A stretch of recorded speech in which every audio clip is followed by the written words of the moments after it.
Origen del conocimiento científico. ¿Qué tal están? Realmente la ciencia, diríamos, ha sido fundamental a lo largo del siglo XIX, del siglo XVIII y sobre todo del siglo XX y XXI. Podemos decir que los progresos de las ciencias son enormes, de la tecnología también. Cada pocos días o incluso a veces cada día se descubren nuevos conocimientos, hay nuevos descubrimientos y está avanzando de forma prodigiosa tanto la tecnología como la ciencia como la técnica. El término ciencia, scientia en latín, procede del verbo latino scire, que significa saber. Etimológicamente, ciencia equivale pues a el saber. Pero hay distintos tipos de saberes. Por ejemplo, hay saberes que no pertenecen a la ciencia, los saberes del mundo común o ordinario, y hay saberes como el propio del artesano, que tampoco es un saber científico, aunque sea un saber técnico. El científico, a diferencia del artesano, no solo tiene información adquirida por medio de la experiencia ordinaria, sino que además explica por qué los hechos son de ese modo. Por tanto, se puede decir que no todo saber puede considerarse como científico. Parece, pues, necesario precisar qué tipo de saber es el científico. Y habría que decir que la ciencia es un saber teórico, susceptible de aplicación práctica o pragmática y técnica. Es un saber además riguroso, sistemático y crítico. Todas estas son características de este tipo específico de saber que es el científico, lo que llamamos ciencia, pero no son suficientes, pues tienen el inconveniente de no distinguir entre la ciencia y la filosofía. Durante muchos siglos se mantuvo esta falta de diferenciación entre ciencia y filosofía. En el mundo griego, ciencia era episteme, es decir, el tipo de conocimiento superior, el más elaborado. Platón oponía la episteme a la doxa, que era el conocimiento propio del mundo sensible, el de los objetos empíricos. Lo que no es talmente conocimiento, son opiniones. Doxa, opiniones; episteme, conocimiento, según Platón. Podemos decir que tanto lo científico como lo filosófico eran tipos de conocimiento con pretensiones, ambos, de universalidad, necesidad, inmutabilidad y eternidad. En verdad, se puede decir que la episteme tenía muy poco de nuestro actual concepto de ciencia, tan ligado a la indagación o investigación observacional y experimental de la naturaleza y de un carácter eminentemente hipotético y por ello revisable. En cambio, en el Renacimiento, por ejemplo, se produjo la llamada Revolución Científica, desarrollada desde mediados del siglo XVI hasta finales del siglo XVII. Y es ahí donde se traza, de alguna manera, la línea divisoria entre la contribución filosófica y la científica. Y esto ocurre porque determinadas ciencias particulares, se puede decir, sobre todo algunas de las ciencias empíricas de la naturaleza, como la física y la astronomía, se organizan, determinan sus rasgos específicos y adquieren una cierta autonomía, diseñando su propio método, el método científico. De hecho, si pensamos, por ejemplo, en la experimentación y matematización de lo real, se puede pensar, por ejemplo, en la contribución de Galileo, en su libro El ensayador, donde habla del universo como un inmenso libro. Escribe en ese sentido Galileo: la filosofía está escrita en este libro inmenso que se encuentra continuamente abierto ante nuestros ojos, quiero decir el universo, pero que no puede entenderse si no se aplica uno primero a entender su lengua, a reconocer los caracteres en que está escrito. Está escrito en lengua matemática, escribe Galileo, y sus caracteres son triángulos, círculos y otras figuras geométricas, sin cuyo medio es humanamente imposible entender una palabra. Efectivamente, es el método hipotético deductivo el que hay que emplear, que ya lo desarrolla también Galileo Galilei, y podemos decir que los dos elementos que permitieron la diferenciación e independización del saber o conocimiento científico respecto del filosófico y determinaron la aparición de la llamada ciencia moderna, estamos hablando del siglo XVII, fueron la experiencia entendida como experimentación y la aplicación de la matemática al estudio, a la investigación de la realidad.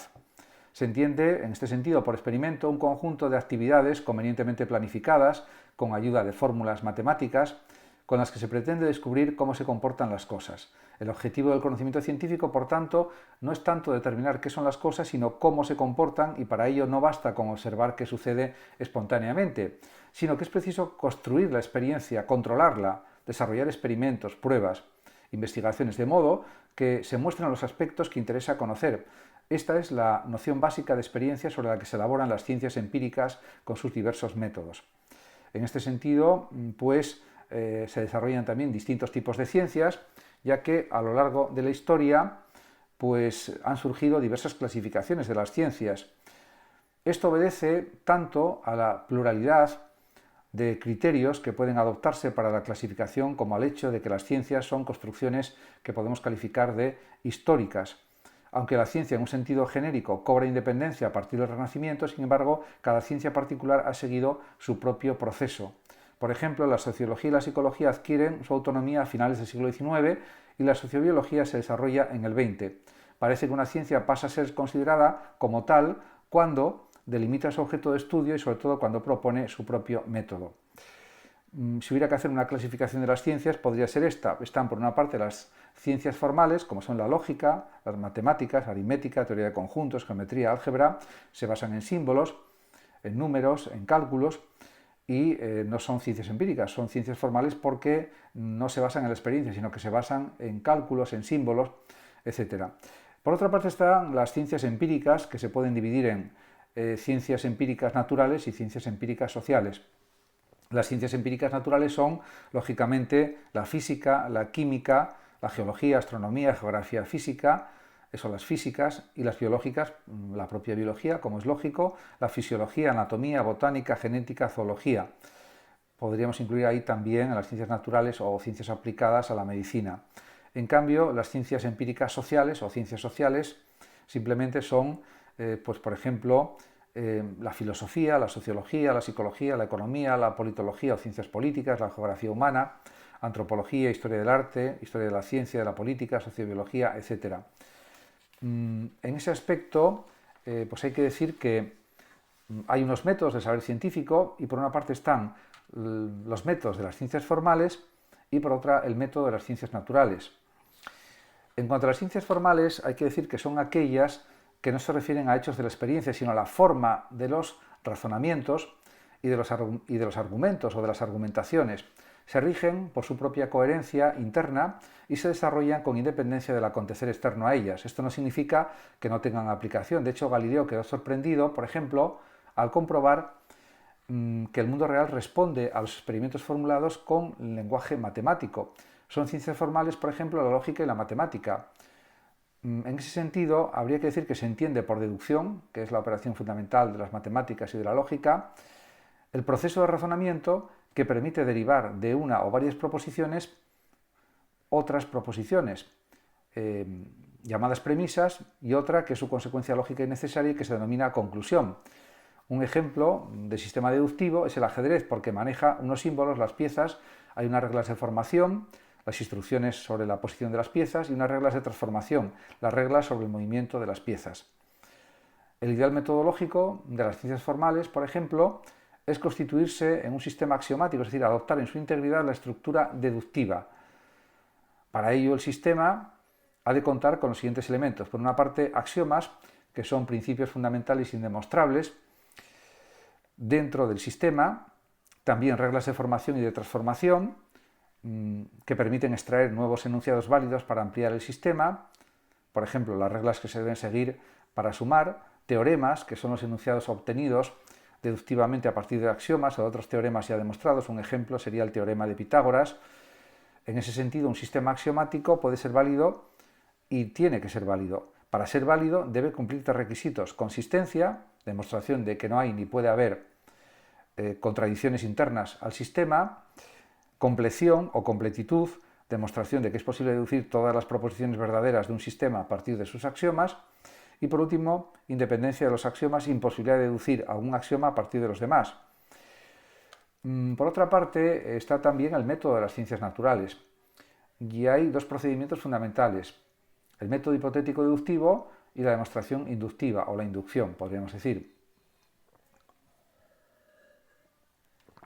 En relación con esto, hay que decir que así como las ciencias formales utilizan sobre todo el método deductivo, las ciencias naturales se han servido de la demostración inductiva.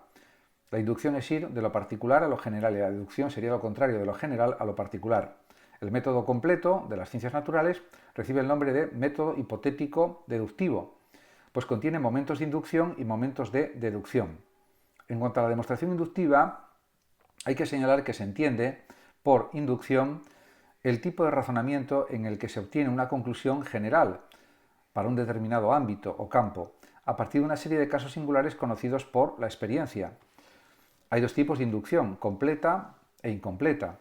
En la inducción completa se parte del conocimiento individual de todos y cada uno de los casos que se dan dentro de un ámbito, mientras que la inducción incompleta se apoya en una serie de comprobaciones individuales que no abarcan la totalidad de los casos posibles. Por lo tanto, la conclusión no será cierta, sino probable, y tal probabilidad será mayor o menor según la cantidad de casos comprobados, como es entendible por otra parte. En cuanto al método hipotético deductivo, es el método completo de las ciencias naturales y se estructura en 3 niveles: enunciados protocolarios, leyes y teorías. En relación con los enunciados protocolarios, pues hay que decir que expresan fenómenos del mundo empírico susceptibles de ser constatados por la experiencia. Son enunciados, por tanto, objetivos y comunicables unívocamente. Por ejemplo, todos los cuerpos suspendidos en el espacio gravitatorio caen.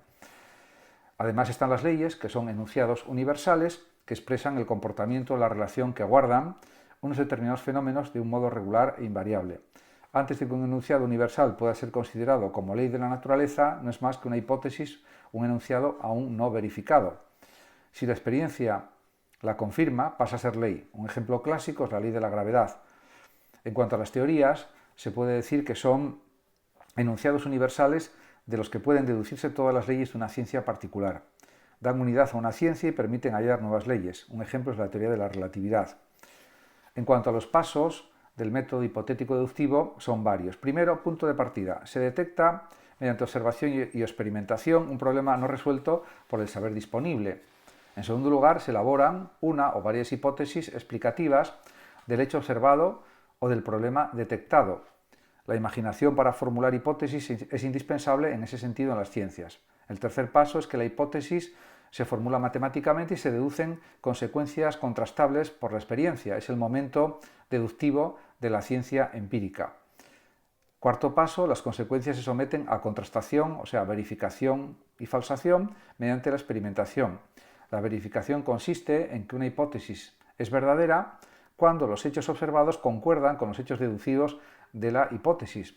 Hay autores o científicos o pensadores que prefieren hablar de corroboración y no de verificación, porque aunque la hipótesis concuerde con los hechos de ella, nunca se podrá decir que es verdadera, sino solo que ha sido confirmada.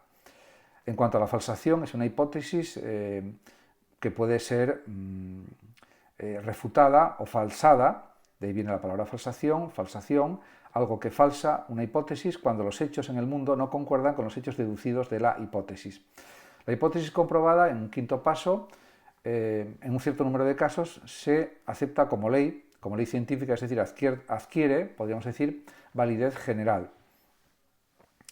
En cuanto pues, al método de las ciencias sociales, pues es más complejo porque admite más matices.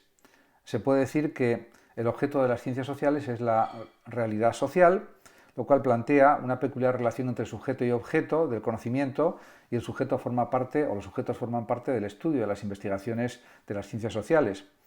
En ese sentido, diríamos, este hecho confiere a las ciencias sociales pues, las siguientes características propias.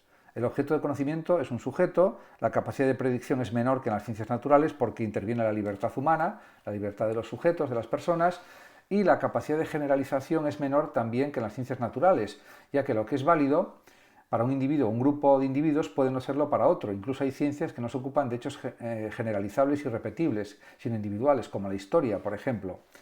Además, también hay que tener en cuenta la neutralidad valorativa. Es imposible porque el investigador no es independiente de la investigación, pero tiene que ser lo más objetivo que pueda. Estas características llevan a un problema clásico. ¿Ha de ser el método de estas ciencias sociales del mismo tipo que el de las naturales? La respuesta apunta hacia dos tradiciones diferentes. Por una parte, la empírica analítica y la hermenéutica. La primera, que persigue la unidad de la ciencia, exige aplicar el método de las ciencias naturales a las ciencias sociales. En cambio, la hermenéutica considera que las ciencias sociales tienen un estatus diferente y han de adoptar una metodología propia y específica, diferente al de las ciencias, diríamos, empíricas naturales. Habría así dos clases de enfoque metodológico, uno dirigido a la explicación y otro a la comprensión. En ese sentido, explicar un fenómeno consiste en conocer las causas que lo producen y comprender un acontecimiento, en cambio, supone captar su sentido, para lo que es preciso situarse dentro de los hechos. Por ejemplo, no puedo comprender los ritos funerarios de una cultura que me es ajena si no intento introducirme en ella de alguna manera. Algunos autores también utilizan la noción de explicación comprensiva, porque consideran que en ocasiones no es posible separar explicación y comprensión, pues Podemos decir que la explicación facilita la comprensión y la comprensión demanda explicaciones también de los fenómenos. Aún habría que añadir un tercer enfoque metodológico en las ciencias sociales llamado crítico racional, que supone que las ciencias sociales han de explicar y comprender los fenómenos sociales, pero también han de criticarlos. Todas las teorías se orientan por algún interés y las ciencias sociales se orientan especialmente por el interés emancipador, que las lleva a criticar la sociedad para liberarla. En cuanto a las técnicas de las ciencias sociales pueden agruparse en dos grandes bloques: técnicas cuantitativas, que consisten en escalas, test, cuestionarios, muestreos y sobre todo en la estadística, y también técnicas cualitativas, que suponen entrevistas, grupos focales, grupos nominales, grupos de discusión o historias de vida, etcétera, etcétera. Muchas gracias a todos por su atención y hasta mi próximo vídeo. El que lo desee puede compartir este vídeo, darle like o suscribirse a mi canal de YouTube. Hasta siempre. Gracias.